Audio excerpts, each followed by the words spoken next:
Prohibition and Gangsterism. The Day America Ran Dry and the Creation of the American Gangster by Matthew Amiot. I know you came here to see. If you a freak, then you come on with me. And I know what you came here to do. Now bust it open, let me see you get loose. It's going down for real.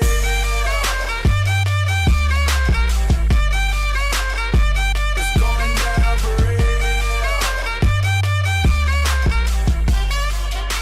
It's going down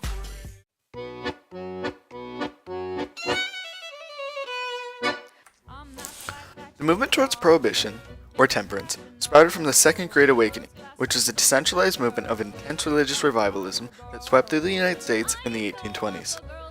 The Second Great Awakening had many hearts, the most famous of which being New York, where descendants of New England Puritans had settled. It was here that preachers gave sermons of hellfire and damnation, giving this area the fitting name Burned Over District. Among the leaders of the temperance movement was Charles Grandison Finney, who was originally a lawyer by trade but had abandoned the bar after experiencing a heartfelt conversion and began to preach a variant of old-time religion, with many of his beliefs containing overwhelming support for temperance and feminism in religion. Another leader of this movement was Neil Dow, who was known as the Napoleon of temperance.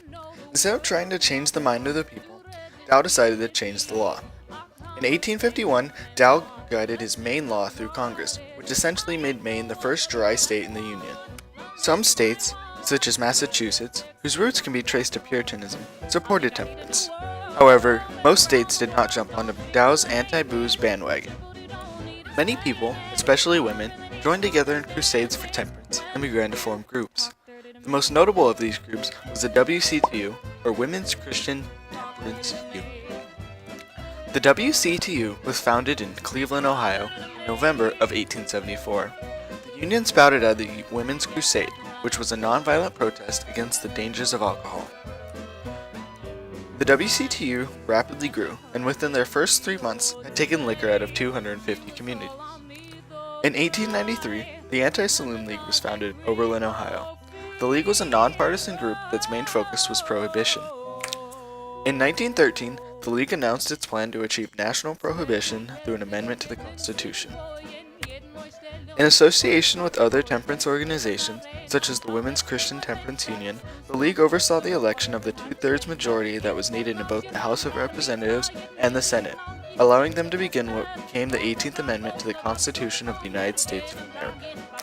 The 18th Amendment was ratified on January 16, 1919, and prohibited the manufacture, sale, transport, import, and export of alcoholic beverages. However, it is important to note that the amendment never banned the consumption of alcohol. In 1920, Wayne Wheeler, a member of the Anti-Saloon League, drafted the Volstead Act, which carried out the 18th Amendment. People quickly found a way of getting around the new law. Speakeasies sprung up in all the big cities.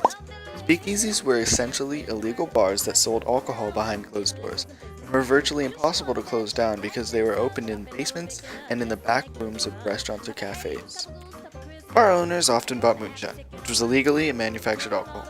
However, moonshine was very dangerous, and an estimated 1,000 people per year died from alcohol poisoning. Alcohol was also obtained through rum runners, or bootleggers, who made their fortunes off of smuggling alcohol into America. Because this business was so lucrative, it wasn't long before organized crime rings monopolized these businesses. One of the prime examples of this can be seen in Chicago, where rival gangs displayed the true lawlessness of the 1920s. Alphonse Scarface Capone had made his debut in 1920 when he moved to Chicago and worked for Johnny Torrio, the city's leading figure in the underworld. Capone intimidated Torrio's rivals within the city and also convinced speakeasy operators to buy illegal alcohol from Torrio. In 1925, Torrio was nearly killed by a rival gang, and he decided to get out of the criminal world while he was still alive. Torrio handed over his business to Capone.